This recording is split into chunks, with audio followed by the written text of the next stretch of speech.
नेपाल में भीषण तबाही अभी भी बरकरार है। नेपाल में रेस्क्यू और बचाव कार्य लगातार जारी है। जो अपडेट सामने आ रही है आपको बता दें, जेसीबी की मदद से लगातार लोगों का रेस्क्यू किया जा रहा है।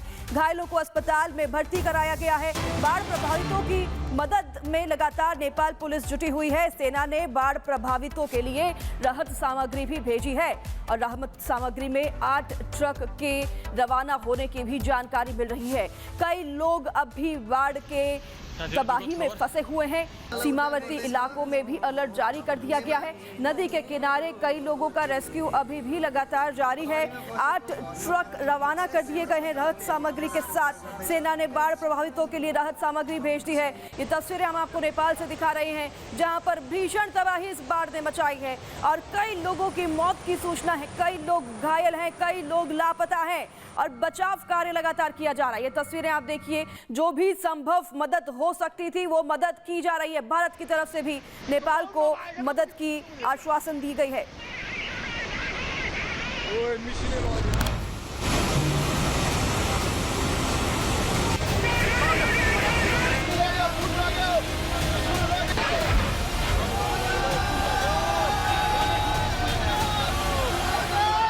ये पानी नहीं, मौत की वो लहरें हैं जो पहाड़ों को चीरती हुई आई हैं।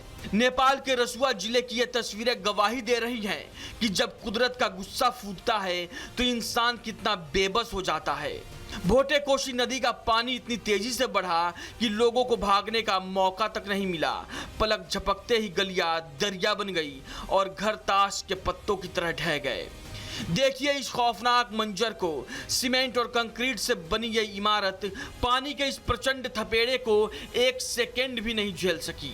चीख पुकार के बीच पूरा का पूरा ढांचा इस तूफानी सैलाब में समा गया। सड़कें गायब हैं, पुल टूट चुके हैं और संपर्क पूरी तरह कट चुका है। जानकारी के मुताबिक चीन नेपाल बॉर्डर के रसुआ और रसुआ गढ़ी में सैलाब का सबसे पहला और भीषण वार हुआ। सियाफ्रू बेसी और टिमुरे के बाजार पूरी तरीके से मलबे में तब्दील हो गए। सड़कें और कस्टम यार्ड बह गए। वहीं नुआकोट और धाडिंग में उफनती त्रिशूली नदी के मुहाने पर बसे दर्जनों गांव जलमग्न हो गए। घरों की दूसरी मंजिल तक गाद और कीचड़ भर चुका है। त्रिशूली और आसपास के बड़े हाइड्रो पावर प्रोजेक्ट्स को भारी नुकसान पहुंचा है। नेपाल की 12% से ज्यादा बिजली सप्लाई ठप है। यही नहीं, इस जल प्रलय की चपेट में आकर हजारों लोग लापता हैं, जिसमें सैकड़ों विदेशी पर्यटक भी शामिल हैं। यूएस जियोलॉजिकल सर्वे में पता चला है कि नेपाल तिब्बत सीमा पर चीन की लहेंदे नदी में पहाड़ का बड़ा हिस्सा खिसक कर गिरा, जिससे नदी का बहाव रुका और पानी मलबा जमा होने के बाद अचानक तेज बहाव आया। इस घटना से 5.2 तीव्रता के भूकंप जितनी ऊर्जा पैदा हुई थी। लहेंदे का पानी नेपाल के भोटे कोशी नदी में पहुंच गया, जिससे बाढ़ आ गई।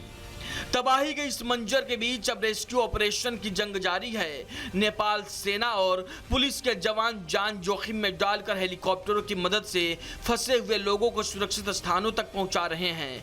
लेकिन टूटे हुए रास्ते और कटे हुए संचार नेटवर्क की वजह से राहत काम में भारी मुश्किलें आ रही हैं। नेपाल के पहाड़ों में आया यह जल प्रलय सिर्फ इमारतों और पुलों को बहाकर नहीं ले गया, बल्कि सैकड़ों परिवारों के सपनों को एक ही झटके में तबाह कर गया। कुदरत का यह रौद्र रूप चेतावनी है कि पहाड़ों का मिजाज अब कभी भी जानलेवा बन सकता है। Bureau report, Republic Bharat. पहाड़ों पर कुदरत का ऐसा कहर टूटा है कि सब तरफ सिर्फ तबाही मची है। चंद घंटों में सब कुछ तहस नहस हो गया। नदियां उफान पर हैं, सड़कें लापता हैं और बस्तियां मलबे का ढेर बन चुकी हैं। नेपाल में आई इस भयंकर जल प्रलय ने सैकड़ों जिंदगियां छीन ली हैं। देखिए तस्वीरें इस रिपोर्ट में।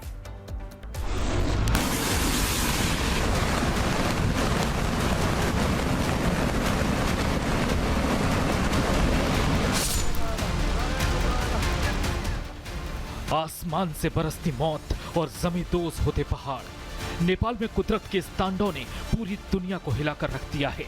बागमती, कोसी और गंडक जैसी नदियां अपने विकराल रूप में हैं। काठमांडू समेत दर्जनों जिले पूरी तरह जलमग्न हैं। सैकड़ों घर पानी में बह गए। मुख्य राजमार्ग टूट चुके हैं और हजारों लोग बेघर होकर सुरक्षित ठिकानों की तलाश में दर दर भटक रहे हैं। सवाल उठता है कि आखिर इस तबाही का जिम्मेदार कौन है। क्या ये सिर्फ कुदरत का गुस्सा है या फिर इंसानी गलतियों का नतीजा? तबाही की पटकथा हिमालय के उन ऊंचे इलाकों में लिखी गई जहां किसी की नजर नहीं थी। नेपाल के रसुआ जिले के ऊपरी हिस्सों में एक साथ दो बड़ी भौगोलिक घटनाएं घटी। पहला, अत्यधिक ऊंचाई वाले क्षेत्रों में बादल फटना और दूसरा, ग्लेशियर से बनी झील का अचानक फटना। पहाड़ों पर रुकी हुई बर्फ और जमी हुई झीलें बारिश के दबाव को झेल नहीं सकी और लाखों क्यूसेक पानी एक साथ नीचे की ओर बह निकला। दूसरा सबसे बड़ा कारण बना भीषण भूस्खलन यानी लैंडस्लाइड। बारिश की वजह से दरकी पहाड़ियों का मलबा, भारी भरकम चट्टानों का सीधे दबाव बढ़ा, मलबे का बांध टूट गया और आगे जो तबाही आई उसने तबाही का नया रिकॉर्ड बना दिया। नेपाल में आई इस भीषण तबाही के 4 मुख्य कारण बताए जा रहे हैं। बादल फटना, बेहद कम समय में सैकड़ों मिलीमीटर बारिश जिससे नदियों का जलस्तर अचानक 15 से 20 फीट बढ़ गया। ग्लेशियर लेक आउटबर्स्ट, उच्च हिमालयी झीलों का टूटना जिससे पानी के साथ विशाल चट्टानें और मलबा तेजी से नीचे आया। लैंडस्लाइड से प्राकृतिक रुकावट, पहाड़ियों के खिसकने से नदी का रास्ता रुका, बांध टूटने पर फ्लैश फ्लड का रूप ले लिया। अनियंत्रित निर्माण, नदियों के प्राकृतिक प्रवाह क्षेत्र में बने निर्माण और अवैध मकानों ने नुकसान को कई गुना बढ़ा दिया। विशेषज्ञों का मानना है कि जलवायु परिवर्तन की वजह से हिमालयी क्षेत्रों में एक्सट्रीम वेदर इवेंट्स बढ़ गए हैं। संकरी घाटियों में निर्माण कार्य और सड़कों के लिए की गई अनियंत्रित कटाई ने पहाड़ों की नींव कमजोर कर दी थी। नतीजतन पानी को रोकने का प्राकृतिक तंत्र ध्वस्त हो गया और ये बारिश सामान्य न रहकर जल प्रलय में बदल गई। फिर रिपोर्ट, रिपब्लिक भारत।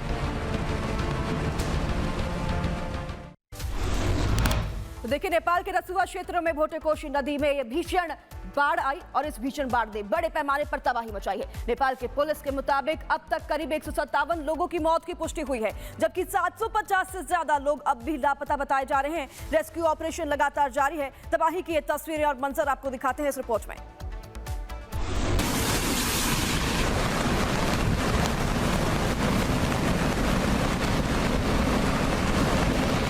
नेपाल में फ्लैश फ्लड ने हाहाकार मचा दिया है।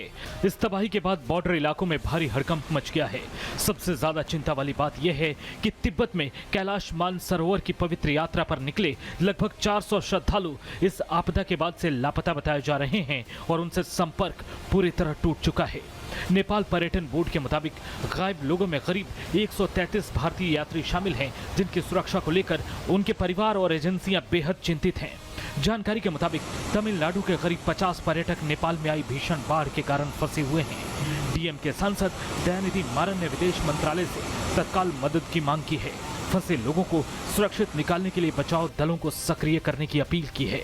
नेपाल में फंसे भारतीय नागरिकों की मदद के लिए काठमांडू स्थित भारतीय दूतावास ने इमरजेंसी नंबर जारी किए हैं। प्रभावित लोग +977 985 131 6807 और +977 970 910 7500 पर संपर्क कर सकते हैं। नेपाल टूरिज्म की 1234 और 1144 हेल्पलाइन के साथ टूरिस्ट पुलिस के 9851 289445 नंबर पर भी मदद ली जा सकती है। नेपाली सेना, पुलिस और राहत टीमें 50 से ज्यादा हेलीकॉप्टरों के साथ दिन रात रेस्क्यू ऑपरेशन में जुटी हैं। राहत और बचाव का काम लगातार जारी है, लेकिन जैसे जैसे मलबे को हटाया जा रहा है, मौतों और लापता लोगों का आंकड़ा लगातार बदल रहा है। मानसरोवर की पावन यात्रा पर निकले 133 भारतीयों की एक एक सांस के लिए पूरा देश दुआएं मांग रहा है। Bureau report, Republic Bharat.